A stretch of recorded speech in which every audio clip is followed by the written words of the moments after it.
สบายดีทุกคนเนาะมื้อนี้เบาเสียงสำไตก็จะเดินทางเข้าในเมือง เขาไปเบิ่งงานหางใหญ่ที่สุดในนครหลวงเวียงจันทน์ในตอนนี้ แต่ว่าก็จะพาลูกชายแล้วก็เมียเบาเสียงเนาะที่เขาเจ้าไปพักอยู่นำน้องสาวน้องชายแล้วมื้อนี้เขาจะออกมาแล้วเขาก็ไปเจอกันอยู่นัดกันอยู่บ่อนเดียวบ่อนนึงแล้วเขาก็จะไปเที่ยวก๊อกในเวียงจันทน์หรือว่าเป็นก๊อกเมกาบ่เขาเจ้าว่าหั่นน่ะเนาะแต่ว่าเสียงก็ยังบ่ทันได้ไปจักเทื่อเป็นเอาเลยนั่นก็ติดตามชมไปนำกันเด้อบรรยากาศทุกคนเนาะที่ว่าจะไปเบิ่งหางใหญ่ที่สุดในนครหลวงเวียงจันทน์ในปัจจุบันนี้ทุกคนเนาะเอาติดตามชมไปนำกันเลยเส้นทางบ้านนาเบี้ยนเนาะบ้านนาเบี้ยนเมืองไซเซียท่าเด้อออกสู่ทางบ้านโศกน้อยทุกคนแต่ฝนตกมาโอ้สุดยอดเด้อเส้นนี้เด้อ ฝนตกก็สุดยอดเปื้อนที่สุดเลยเนาะมื้อนี้ฟ้าก็มืดครึ้มอยู่ได้มื้อนี้เบิ่งฝนตกหน่อยนึงตอนเช้าแต่ตอนนี้ก็ยังมืดครึ้มอยู่ทุกคนอยู่ทางนครหลวงเวียงจันทน์นี่ก็ฝนตกตลอดเด้เนาะช่วงนี้ช่วงฤดูฝนนี่ฝนตกตลอดฝนตกดีเด้เหตุการณ์สัญจรเส้นทางดินแดงอยู่สานเมืองนี่เด้อการไปมาเนี่ยโอ้ลำบากสุดเลยทุกคนนี่ก็คือบ้านพลทองเมืองไซเซธานครหลวงเวียงจันทน์นะบ้านพลทอง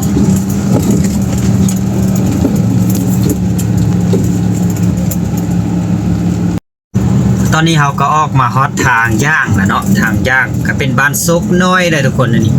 โซนนี้เป็นโซนเขตบ้านซกน้อยเมืองไซเซธานครหลวงเวียงจันทน์เนาะยังมืดครึ้มอยู่ทุกคนเลยเนาะเพราะเสียงก็นานได้เอาคลิปลงในช่อง YouTube เนาะแต่ว่าตอนนี้ว่าเสียงก็จะเล็งเรื่องการถ่ายคลิปเพื่อทุกคนเพื่อ FC ได้เบิ่งได้ชมบรรยากาศแต่ละมือแต่ละวันไปเนาะตอนนี้ก็มีเหือนงามเลยนี่คฤหาสน์ ทางนั้นแล้วทางซ้ายมือเฮาข้ามขั้วไปหน่อยนึงก็มีเดินก๊อฟนะเดินก๊อฟแล้วมีคนมาตีก๊อฟโอ้หลายแต่ละมือเนาะผู้สาวก็งามอีกเลยผู้สาวเก็บอันมาก๊อฟหั่นน่ะเนาะ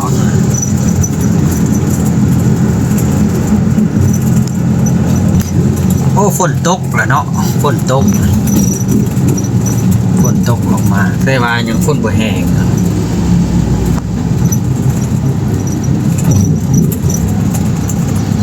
ทีนี้ก็ทางซ้ายมือนี่ก็เป็นร้านอาหารที่เขาเจ้าเปิดใหม่เนาะเปิดร้านอาหารอาเซียนดีไลท์เนาะอาเซียนดีไลท์นี่แล้วก็เปิดใหม่เป็นร้านอาหารจีนประมาณนี้ทุกคนอาเซียนดีไลท์โอ้มีแขกมากินข้าวหลายเลยเห็นรถจอดทางในกันหลายฝนตกเลยทุกคนเลย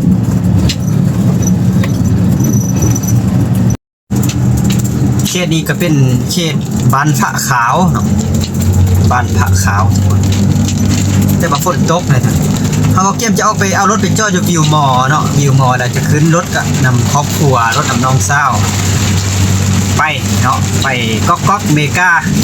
แล้วก็อย่าลืมเลยติดตามไปนำกันว่ามื้อนี้วันเสาร์จะมีคนไล่บ่เนาะทุกคนเนาะโอ้ฝนตกแห้งไว้ทุกคน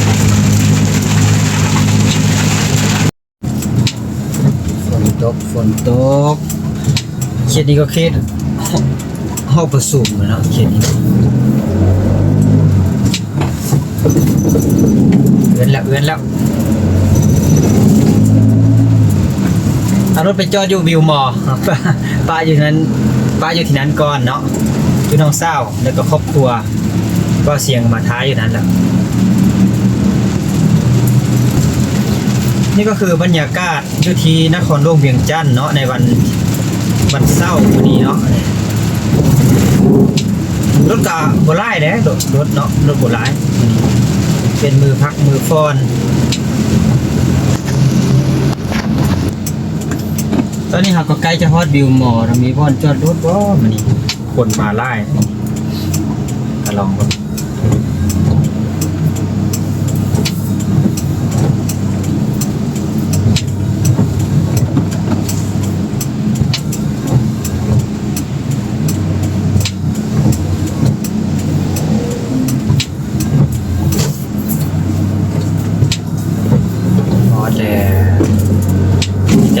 ดูเด้อ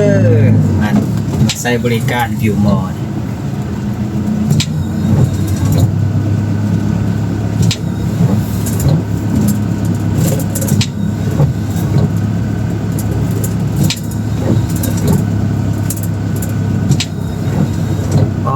เต็มเลยที่มีบอลจอด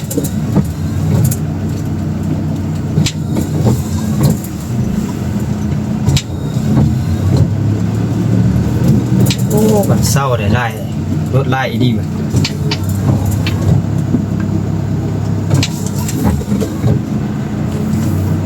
โอ้มีโอ้ดี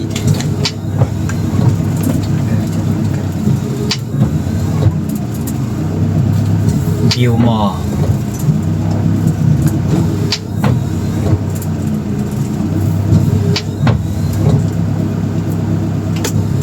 เราจะเข้าจอดอยู่นี้จอดอยู่นี้บอดี้เพิ่นออกเนาะ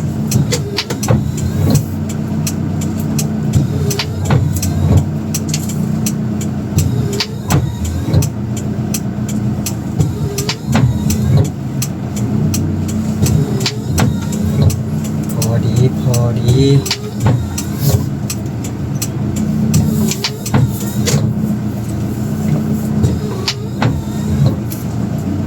โอเคบรรยากาศตอนนี้ก็คืออยู่ที่วิวมอทุกคนโอ้โหมีแต่รถดูเด้อมามีงานเนี่ยเนาะมีงานอยู่ข้างในมีแต่ผู้ใหญ่เด้อมา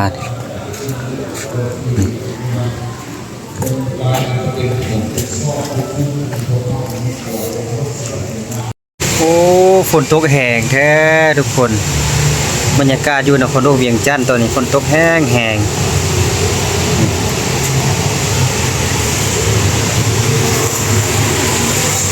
แล้วแท็กซี่มาฮับแล้วไปดีเด้โอ้หลายคนเด้แท็กซี่นี่ไปสาวมอนเข้าไปแบบนี้น่ะว่าเอ็ดงามแต่สาวมอนนี่มาในเมืองเอ็ดงามได้สิวะเนาะไม่มาในเมืองคือเรื่องไปกับครอบครัวทุกคนนี่ไอมิวไอคิวโอ้ยกลัวแม่ทานมาแล้วก็เดินทางมาฮอดเด้อก๊อกเมกาเขามีเด็กน้อยอยู่ไหนพวกมีบอลจอดเลยเด็กคนนี้ออกมาเนี่ยเดี๋ยวไว้ออกโค้ดวันนี้สวนลูกชายน้อยเบาเสียงมาเนาะก๊อกเมกาเด้อไปเบิ่งนำกันว่าจะสนุกสำหรับเนาะมีลูกชายน้อยเด้อไป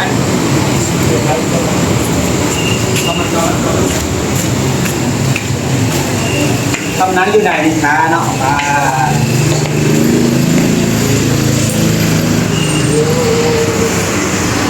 เข้ามา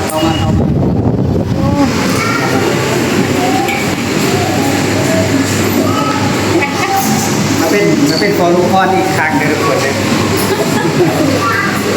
นั่งพักก่อนนั่งสาวกันเนาะแต่รู้ไปเลยสาวจะนั่น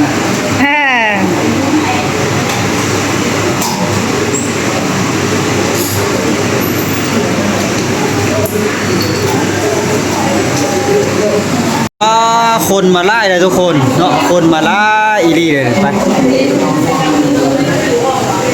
โอ้มวนบันเศร้าแบบนี้เนาะคนเต็ม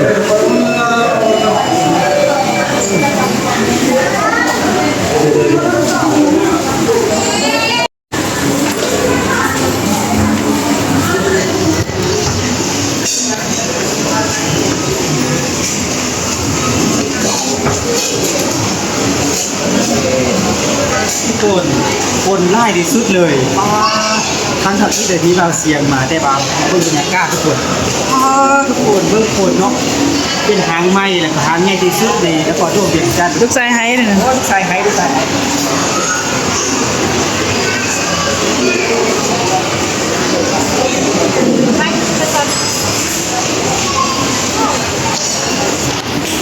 ้นนี้เป็นสั้นทีนึงเนาะแต่บางมีจักสั้นบางคนยังดูทุกคนเพราะว่า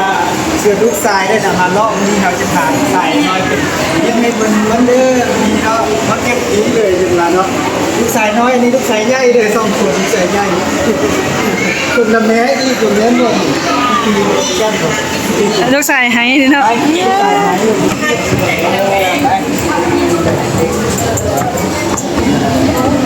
เราตอนนี้เราก็จะขึ้นซัดที่ซ่องเด้อทุกคน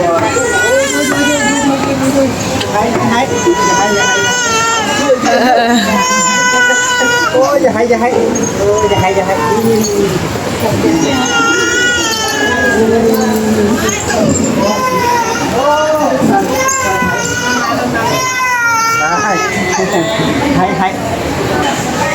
ส่วนนี้เป็นสั้นที่ซ่องเด้อทุกคนป้าม้วนเนาะคึกคักเลยบันเศร้าเด้ บันเศร้าเด้ทุกคนเนาะสั้นนี้เป็นสั้นที่ซ่องโยคนคือวันไล่แท้ทุกคนเครื่องกิฟซ็อปนะฮะอันส่วนนี้ค่ายกิฟซ็อปสันนี้เป็นสันที่3ทุกคนว้าคนคือว่าไล่เลยเว้ยคึกคักแท้นี่เอาให้กับเจ้าที่ของนี่เหมือนเลย ไป นั่งห้าเลย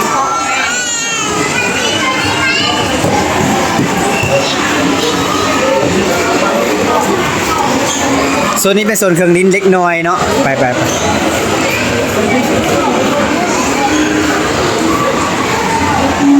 รูแลนโอ้โหหางแตกแท้ๆเลยทุกคนหางแตกเด้อดิ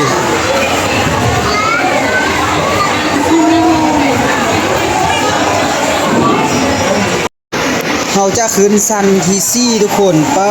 บรรยากาศคนไล่ให้ไล่บ้านเนาะคึกคักเลยอันนี้มันเขาจะขึ้นโซนทีซี่แล้วเลี้ยวลงมาทางลุ่มโอ้คึกคักเลยทุกคนเนาะเป็นคนไล่ให้ไล่บ้ามื้อนี้วันเสาร์วันอาทิตย์คนจะหลายเนาะ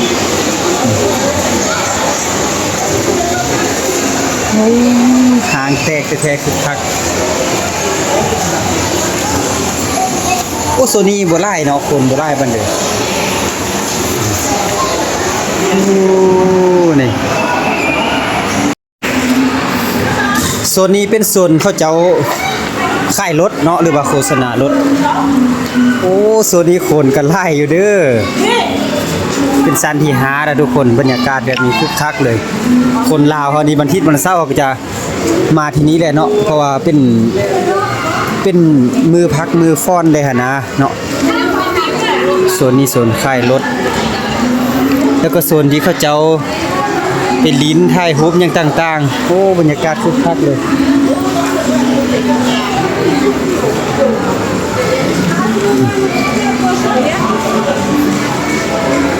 ส่วนเล็กน้อยลิ้น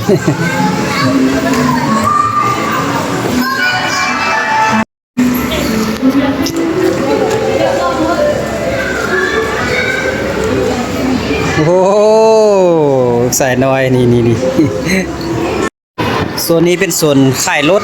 โซนนี้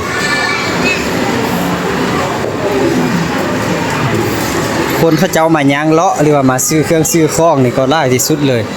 34,900 คันนี้จะเป็นไฟฟ้าเนาะน่าจะเป็นไฟฟ้าเลยเนาะบ่ตามบ่เสียงเบิ่ง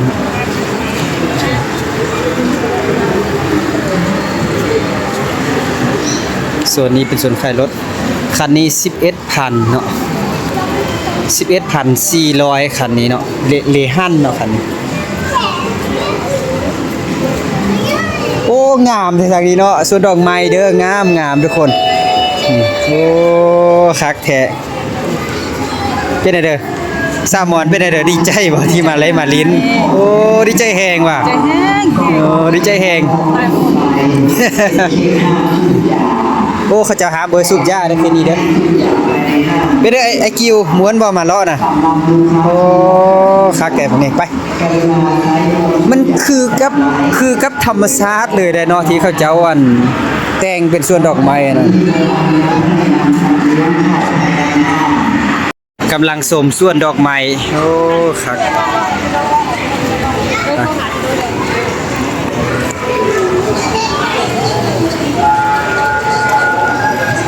โอ้งาม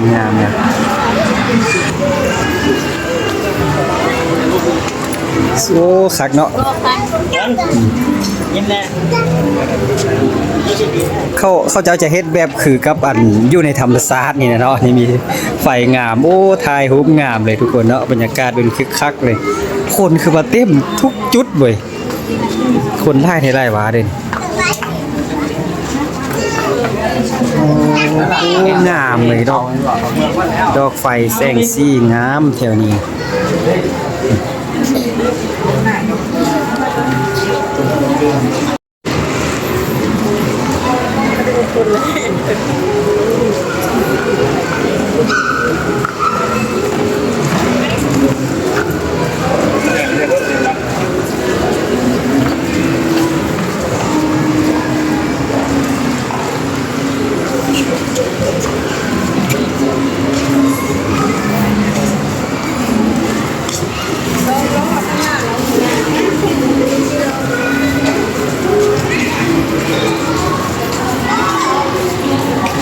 โอ้โหส่วนนี้คือไล่เท่าไหร่บาคนเนาะโอ้เต็มเลยนะเอาทุกคนบรรยากาศนี่ก็คืออยู่ในห้างก๊อกเมกาเนาะ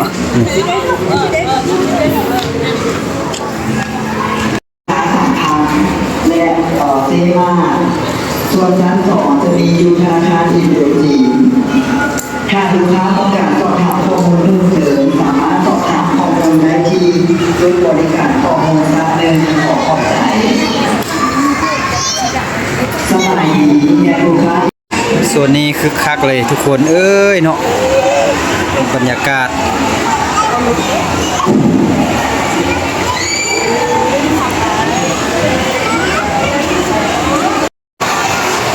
กำลังคึกคักเลยเนาะทุกคนคึกคักเลย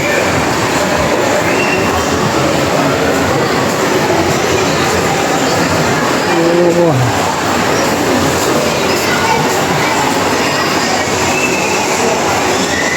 ส่วนที่แห้งคักเลยทุกคนโอ้